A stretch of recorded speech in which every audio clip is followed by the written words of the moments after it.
తెస్సలోనికీయులకు రాసిన రెండో పత్రిక 2వ అధ్యాయం 13వ వచనం. ప్రభు వలన ప్రేమింపబడిన సహోదరులారా, ఎవరంటే పరిశుద్ధపరుస్తున్నది? ఆత్మ.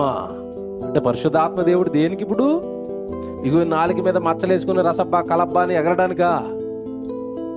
పరిశుద్ధ పరచుట వలన, ఆత్మ మిమ్ములను పరిశుద్ధ పరచుట వలన, మీరు సత్యమును నమ్ముట వలనను రక్షణ పొందుటకును దేవుడు ఆది నుండి మిమ్మను ఏర్పరచుకొని. ఆది నుండి దేవుడు మనల్ని ఏర్పరచుకున్నది ఎందుకు? ఇక్కడ చెప్తున్నాడు, మనం పరిశుద్ధులం అవ్వాలి అని, సత్యాన్ని నమ్మాలి అని, రక్షణ పొందాలి అని ఆది నుండి దేవుడు మిమ్మను ఏర్పరచుకున్నాడు.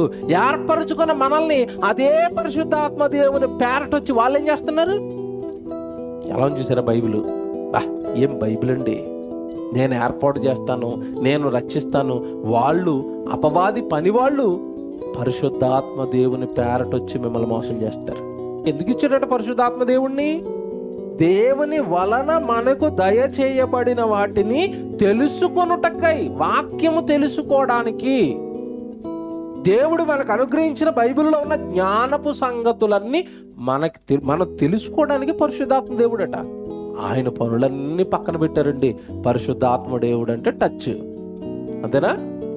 టచ్లు, దూకడాలు, ఎగరటాలు, గెంతటాలు ఇవన్నీ మనం ఆలోచిస్తుంటే నిజాలా? పరిశుద్ధాత్మ దేవుడు వచ్చింది ఇందుక. రోమిలికి రాసిన పత్రిక 8వ అధ్యాయం 26వ వచనం చూడండి. బైబిల్ పరిశుద్ధాత్మ దేవుడు మనలో ఉన్నదండి. మన బలహీనతలు ఉన్నాయట. డబ్బులోనికి వచ్చిన తర్వాత కూడా పక్షాన మూలుగుతున్నాడట. తండ్రి తండ్రి, ఈ బిడ్డను కాపాడు తండ్రి, జ్ఞానాన్ని తండ్రి, వీడిని పరలోకానికి నేను చేర్చాలి తండ్రి అని మనలో ఉండి మన పక్షాన ఆయన. ఏమండి, ఎవడైనా పరిశుద్ధాత్మ దేవుడు ఈ కార్యాలు చేస్తాడని చెప్తున్నారా క్రైస్తవ్యానికి? చెప్పరండి.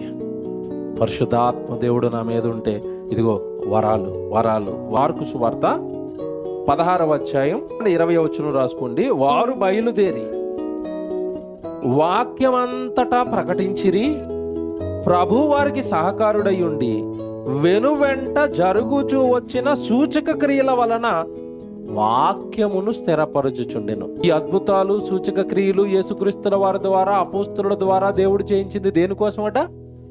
వాక్యమును స్థిరపరచుచుండెను. వాక్యాన్ని స్థిరపరచటానికి ఈ అద్భుతాలు, సూచక్రియలు.